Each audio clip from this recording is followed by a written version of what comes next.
Olá, amigos. Bem-vindos a mais uma edição do programa Assunto Cidade, o programa que com você debate alguns dos principais assuntos de Guarujá, também de Vicente Carvalho, sempre da forma mais propositiva possível, sempre na companhia de alguém que nos ajuda a desenvolver os temas propostos.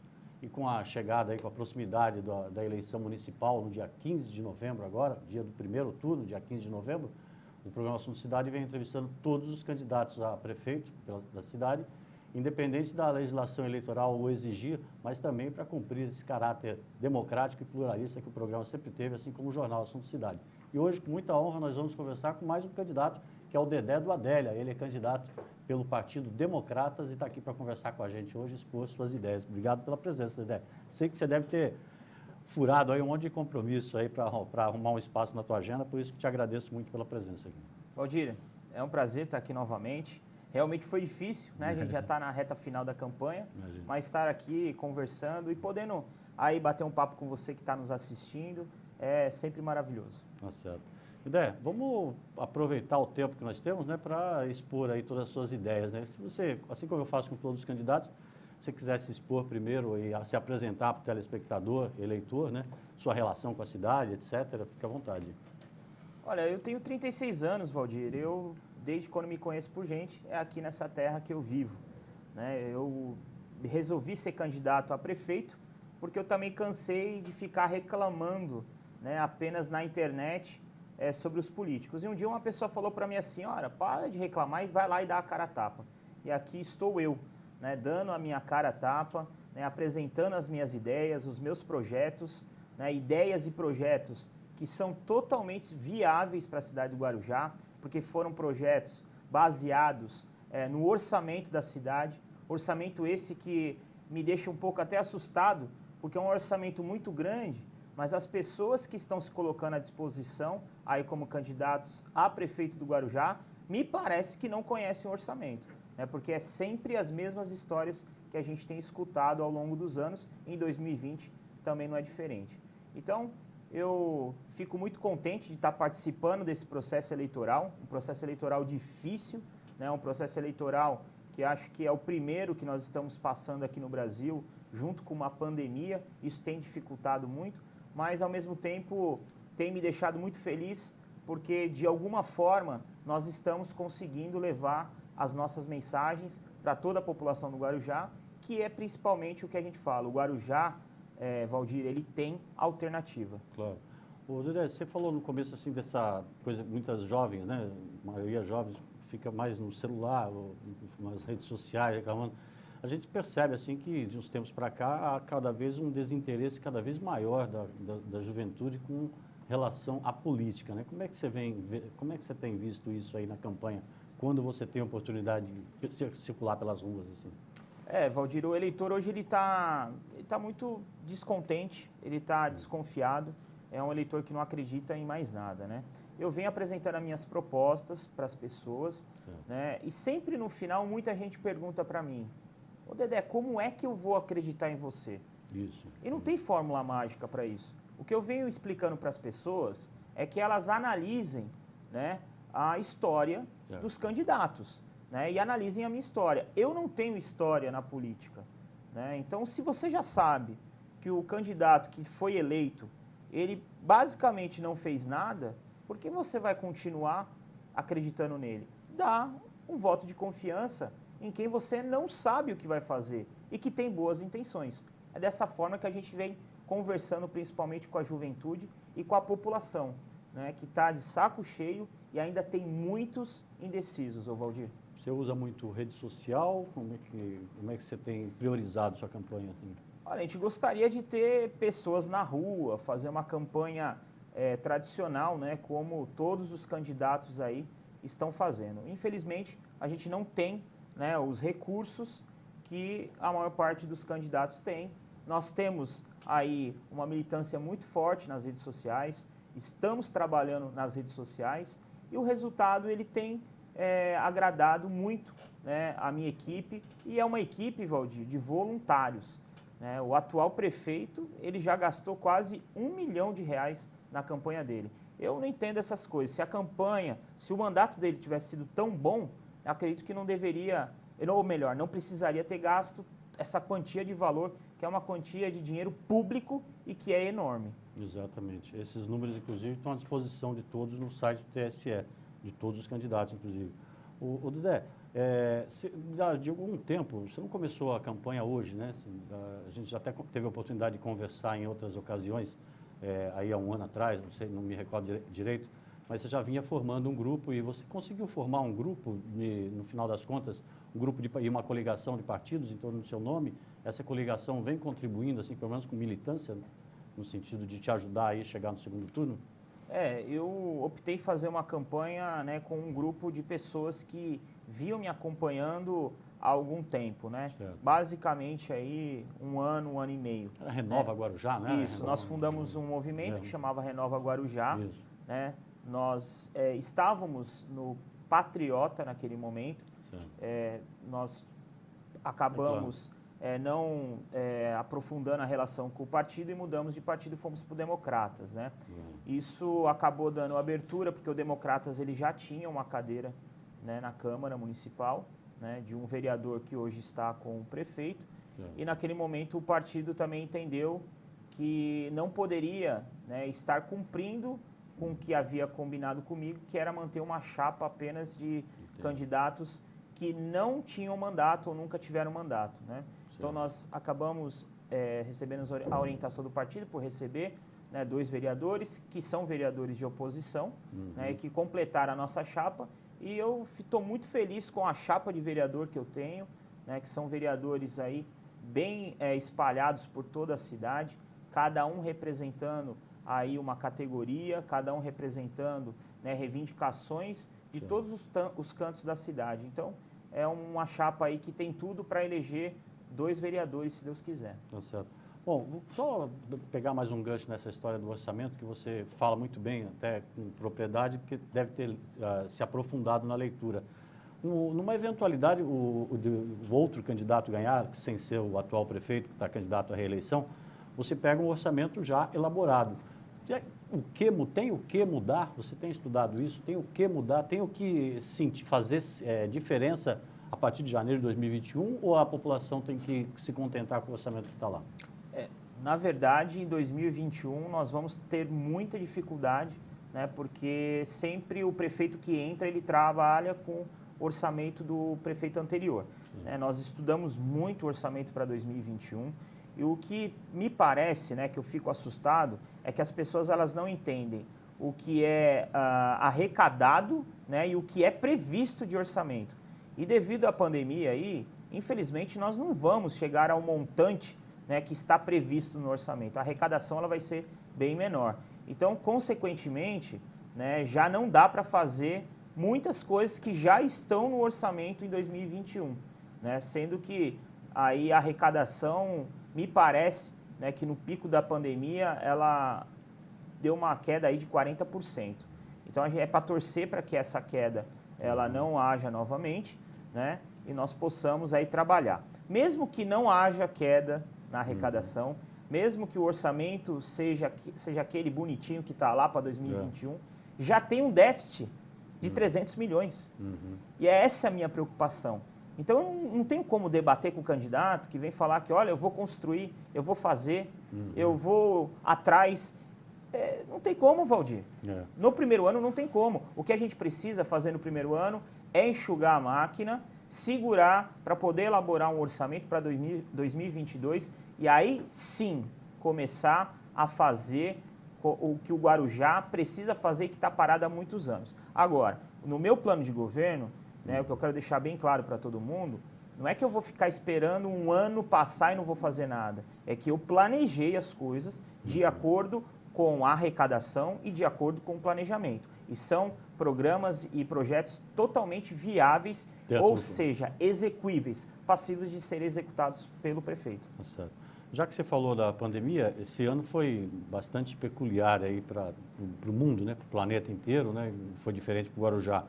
O Guarujá teve ainda um drama maior ainda, em março, no começo de março, com o deslizamento dos morros, que evidenciou aí toda a crise habitacional que a cidade vive, um déficit habitacional enorme, de milhares de residências, e logo em seguida, não, no mesmo tempo, ao mesmo tempo a pandemia.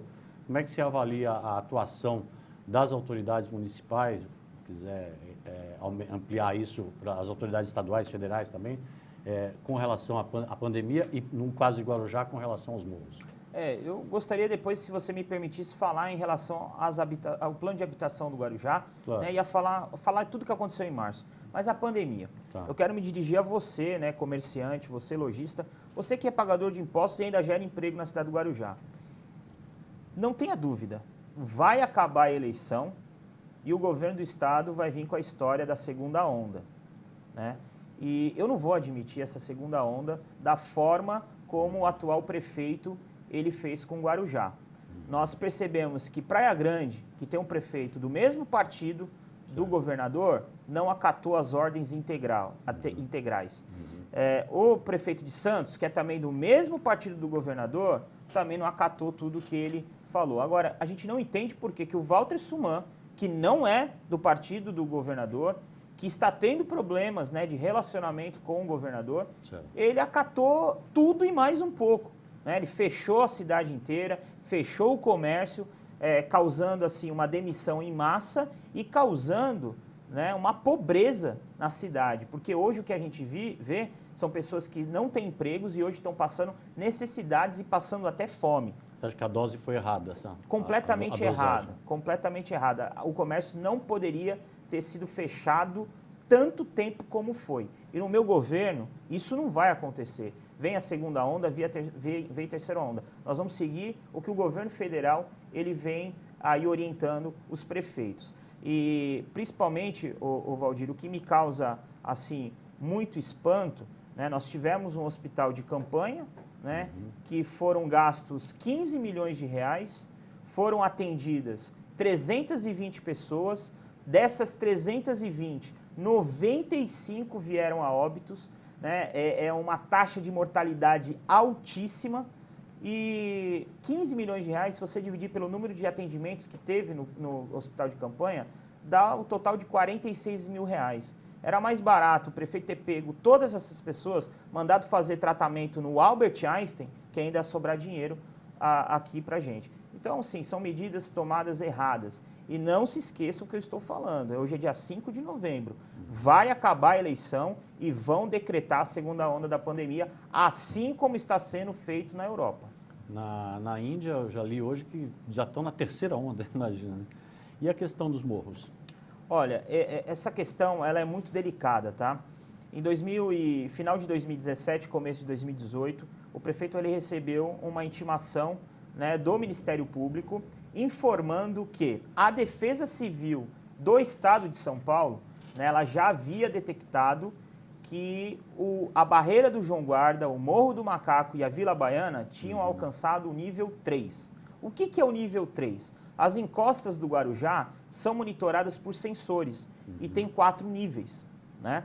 E o Morro da Barreira, ele estava tendo um problema que na verdade não é um problema, é um fenômeno natural que estava minando água por dentro, né? Devido ao desmatamento, os sensores indicavam que ali haveria, né, um deslizamento de terra. Então o prefeito ele teve 2018, 2019 e o começo de 2020 para retirar aquelas famílias. Ele não retirou. E isso está público. Você entra no G1, você entra na Folha do Estado, você entra na Bandeirantes, está tudo lá. Ele teve a possibilidade de retirar as pessoas e ele não retirou. Em 2020, um pouco antes do que aconteceu, ele recebeu um segundo alerta, falando, olha, chegou no nível 4, vai cair. E mesmo assim foi ignorado, caiu, morreram. Oficialmente, eles estão falando em 34, 35 pessoas, mas se você for até o local, os moradores relatam que tem diversas, talvez centenas de pessoas ainda lá soterradas, porque são 34 pessoas que eles tinham um cadastro, eles sabiam que moravam ali, né? Mas infelizmente muitas outras pessoas perderam a vida. Agora o que me deixa mais revoltado, né, é o seguinte, o prefeito é médico, ele não foi cumprir o papel dele de médico com a sociedade, isso porque ele já foi funcionário público e ele fez um juramento para salvar vidas. E além do mais, o Exército estava pronto e pediu por 2 vezes para ajudar nas escavações, né, para ajudar com todo equipamento, com gerador, para colocar oxigênio para aquelas pessoas que ainda estavam vivas né, e poderiam ter sido resgatadas e foi ignorado pelo prefeito. Então isso é inadmissível, né, já tem um processo aí por conta do Ministério Público em cima do prefeito, né, se eu não me engano, eu não sou advogado, mas ele vai responder um processo quando não tem intenção, né, de matar, alguma coisa assim, e assim acaba ficando muito feio, muito chato, e depois do desenrolar da situação, ele não foi cumprido o que foi prometido. Havia o auxílio aluguel, havia, né, emprego, ele prometeu emprego para aquelas pessoas que estavam ali. E não sou eu que estou falando, não. Vai até a barreira do João Guarda, vai até o Morro do Macaco e converse com a população. Eles vão contar para você que pode ser que você esteja duvidando do que eu estou falando. E nada foi feito. Essa população está lá, abandonada, a Deus dará. Mas eu queria entrar num outro caso muito, né, importante aqui na cidade do Guarujá, né, o Valdir. Muitas vezes as pessoas elas não entendem. Por que as comunidades, né, as invasões, ou até mesmo, né, uma palavra que é feia, mas tem que ser falada, a favelização do Guarujá, ela não acaba. Ela não acaba, eu vou explicar para você por que não acaba. Porque o governo do Guarujá, há muitos anos, vem enxugando gelo. O que é enxugar gelo? Constrói-se moradias, né, vou dar um exemplo ali da barreira do João Guarda, do Cantagalo, tira as famílias da área de risco e coloca essas famílias lá, nesses novos empreendimentos, nessas novas moradias. Mas, Valdir, como é que uma pessoa que mora numa área irregular, né, vai pagar IPTU, vai pagar água, vai pagar luz e ainda tem uma taxa de condomínio para pagar? O que acontece? Não precisa ser gênio, é o que a gente está vendo. A pessoa ela não consegue sustentar essa nova moradia, ela acaba vendendo essa moradia, coisa que ela não pode fazer, mas ela faz, e acaba voltando para a área irregular. Para uma ocupação irregular. Para a ocupação irregular. Então, o que acontece? É enxugar gelo. Muitas das pessoas que morreram na barreira do João Guarda eram para estar nos conjuntos habitacionais do Cantagalo, mas tiveram que voltar porque não conseguiram manter essas moradias. Eu tenho relatos de pessoas que foram agora para o Parque da Montanha que estão recebendo conta de luz de R$500. Como é que uma pessoa que não tem o que comer, ela vai pagar R$500 de luz? Então não tem como. No nosso governo, nós vamos dar uma subvenção para essas famílias por um tempo determinado, para que elas possam se estabelecer e continuar a sua vida nessas habitações, para que essas pessoas não voltem para a área irregular. Porque, vai ter que gastar dinheiro? Tem que gastar. Porque se não gastar, vai gastar de uma outra forma. Se elas voltarem para essa área irregular e perderem a casa na área irregular, a prefeitura tem que pagar o auxílio moradia. Então já é mais fácil dar um auxílio para elas nessa nova habitação e nós vamos fazer isso. Tá certo. Dedé, você é um profissional qualificado no setor de turismo e o turismo, o fato de investir na praia, muitas vezes é criticado pelo... o prefeito atual, a administração atual recebe críticas por investir demais na praia em detrimento de outros investimentos sociais na periferia, vamos dizer assim. Você, como profissional de turismo, assim, o que você faria de diferente, assim? O que você aprova ou desaprova do investimento de Guarujá no setor de turismo e como faria no seu governo? Valdir, vamos lá. O que é investir na praia? Não foi investido nada na praia. O que foi feito foi a iluminação pública da orla da praia. Dinheiro esse que é do DAD. O DAD é uma instituição do governo do estado que fornece verbas para cidades, né, estâncias balneárias. Certo. Então esse dinheiro não veio, não é do município, não é investimento do prefeito. Se fosse feito um investimento, como é falado, os banheiros, o Guarujá nas praias teria banheiros públicos, teriam chuveiros, teria uma série de equipamentos hoje para poder acomodar melhor o turista e o próprio morador da cidade. Então eu não vejo investimento nenhum. Foi feito 2 mirantes. Ora, o Valdir, mirante tem que ser feito sim, mas também não foi obra do prefeito, foi uma obra, né, deixada pela antiga prefeita que ele critica tanto, né? Foi obra deixada, um convênio com o governo federal. Agora, será que isso mesmo vai fazer com que o turista fique mais no Guarujá e gaste mais no Guarujá? Eu vou explicar por quê. Não. Esse mirante, se chover, vai ter gente lá? Não vai ter. Então o Guarujá continua ainda sendo refém do sol e da praia. E isso para o turismo é péssimo, porque a gente não pode depender só do sol da praia. Nós temos que criar outros equipamentos turísticos para fazer com que o turista venha para o Guarujá, independentemente do tempo, e fique mais tempo aqui e gaste o dinheiro aqui. Esse é o desafio. Esse é o desafio. E como fazer? Como fazer? A primeira coisa, o Guarujá precisa trabalhar com eventos. E quando eu falo eventos, não é evento só lá assistir o show da Ivete Sangalo, não.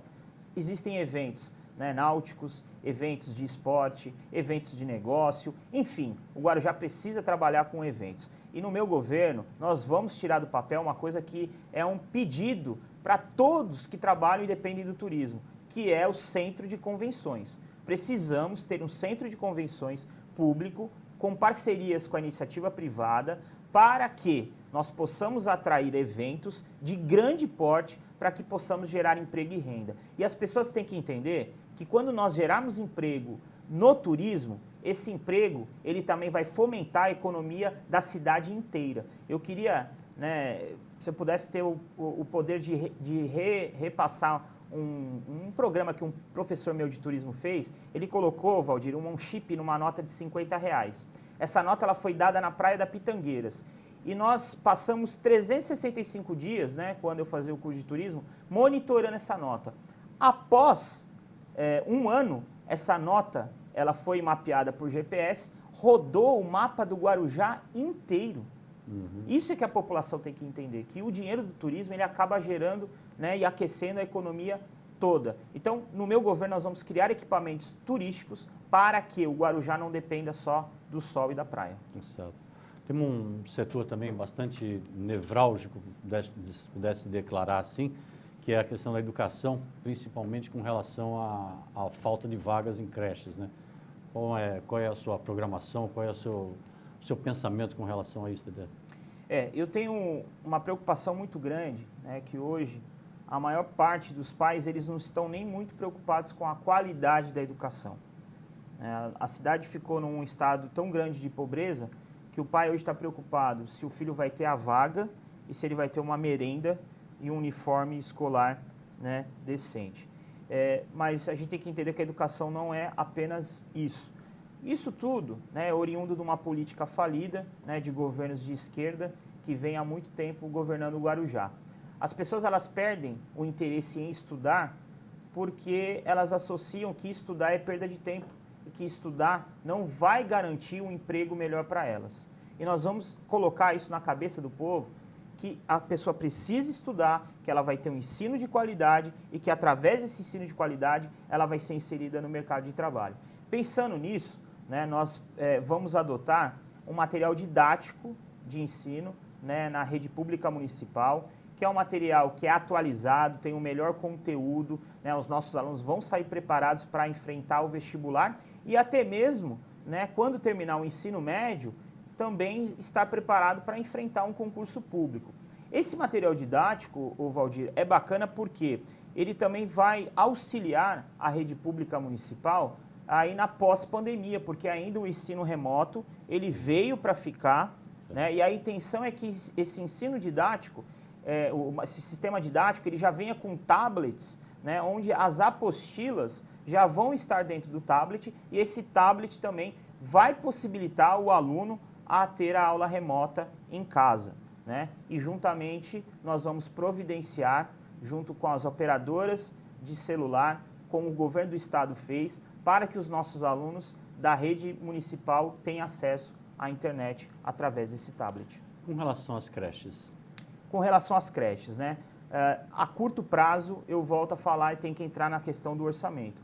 Não tem orçamento para poder construir creche a curto prazo, porque não é só construir, tem que construir, mobiliar, contratar. Então, no meu governo, né, a curto prazo, nós vamos criar um programa chamado Vale Creche.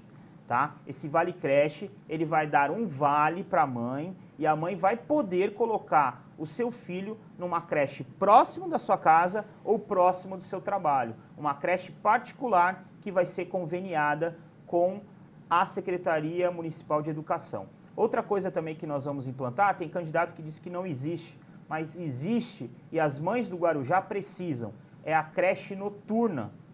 tá? Porque as mães que trabalham na alta temporada, elas sentem a dificuldade em deixar os seus filhos. É uma experiência que acabou por, talvez, não sei se foi mal divulgada ou falta de interesse. Já existiu em governos passados aqui na cidade e nós pretendemos retomar. Lembrando, a creche noturna, ela será apenas na alta temporada, né, para ajudar as mães que nós pretendemos gerar os empregos através do turismo. Então, vai auxiliar as mães a poderem ter com quem deixar o seu filho, e não é apenas deixar. Essa criança também ela vai trabalhar, continuar tendo um trabalho pedagógico, né, e também um trabalho para que ela desenvolva socialmente e seja uma criança e um adulto muito melhor. Entendi. E uma manifestação sua ainda no setor, na área de educação, e você acabou de dizer que a cidade vem sendo administrada pela esquerda, assim, sobre a educação inclusiva. Há uma tendência mundial para incluir o deficiente, portador de deficiência, no ensino normal, no ensino convencional. Uma manifestação sua, me corrija se eu tiver entendido errado, você quer separar de novo a criança com deficiência da aula regular? Na verdade não é separar, tá? A gente não pode segregar. O meu governo, ele vai ser um governo democrático. O que eu quero fazer é que o pai tenha a opção. Eu sou a favor, né, da escola cívico-militar, também sou a favor que as crianças com necessidades especiais, elas tenham escolas exclusivas para elas. E os pais vão poder optar entre fazer a inclusão numa escola regular, né, mas uma escola que tenha profissionais capacitados para receber esse aluno, ou fazer a escolha em colocar o seu filho numa escola totalmente, né, preparada para receber esse aluno. Então, não é que eu quero segregar, eu quero dar opção, como já teve muito aqui no passado no Guarujá. Isso é um pedido que eu tenho recebido de várias mães, né, aqui andando pela cidade. Então, as pessoas elas podem interpretar errado. O que é inclusão para você? Muitas vezes, quando a escola ela não está preparada para receber um aluno e fazer essa inclusão corretamente, ela acaba fazendo a exclusão, né? Porque se você não tem um profissional capacitado, você não tem um profissional para atender aquele aluno fica marginalizado, né? E aí começam os grandes problemas na educação do nosso país. Então, além de deixar a escola preparada para receber esses alunos, eu quero dar a opção para o pai de deixar uma escola totalmente adaptada para receber qualquer aluno com qualquer especialidade que ele tenha aí de necessidade especial. Entendi. Sem necessariamente desfazer aquilo que está feito. Não quero desfazer nada, muito pelo contrário, eu quero ampliar, melhorar o que já está sendo feito e dar possibilidades de escolha, assim como é feito na rede privada. Entendi. Dedé, felizmente a gente ficaria aqui 2 horas aqui falando, é agradável, assunto que eu gosto também, você também gosta, mas não dá, né? 30 minutos é o tempo limite que eu tenho aqui. Queria que você aproveitasse o tempo para falar um pouco do seu vice, o Ripinha, né? Como é que foi essa escolha, toda essa aliança, e já aproveitar para dar uma mensagem aí de ânimo aí para o telespectador. Estamos às vésperas da eleição. Estamos chegando na eleição. Eu escolhi o Anderson, mais conhecido como Ripinha, aqui em Vicente de Carvalho, porque no meu plano de governo está muito claro que nós vamos voltar com a subprefeitura, tem até candidato copiando isso, mas eu acho bacana. Nós vamos voltar com a subprefeitura e o meu vice, ele vai ser o prefeito, o subprefeito de Vicente de Carvalho. Vicente de Carvalho vai ser tratado como merece no nosso governo. Então, pensando nisso, eu escolhi o Anderson, né, o Ripinha. O Ripinha ele foi catraeiro por muitos anos aqui em Vicente de Carvalho, foi caminhoneiro, tudo que ele tem ele deve a esse distrito. Então, eu tenho certeza que eu escolhi um vice certo para poder estar aqui em Vicente de Carvalho. Olha a responsabilidade do Ripinha, hein? Está aqui presente, aqui, inclusive agradeço a presença. Então deixa o espaço para você dar uma última mensagem para o telespectador e obrigado pela entrevista mais uma vez. Valdir, eu que agradeço, né? Você abriu espaço. Eu, como havia comentado com você no final, fiquei muito chateado pela mídia, ela não ter dado mais espaço para os debates. Nós estamos numa pandemia, está muito difícil, né, você alcançar todos os eleitores, mas eu estou muito feliz com todo o trabalho que eu tenho feito, estou muito feliz com a minha equipe, muito feliz com os meus vereadores, que estão todos, equipes e vereadores, voluntariamente, né, trabalhando para que nós possamos e vamos sim chegar no segundo turno. Por quê? O segundo turno ele precisa acontecer no Guarujá para que a gente possa discutir mais, né, o que deve ser feito de melhor para a cidade. Então, eu estou muito confiante. No dia 15 de novembro, eu peço para você que está indeciso, conheça mais as propostas do Dedé e no dia 15, dê o voto de confiança no 25, o Dedé do Adélia. Obrigado, Dedé, mais uma vez. Um abraço. Obrigado a você também pela audiência. A gente volta amanhã com um novo Assunto Cidade. Até logo a todos.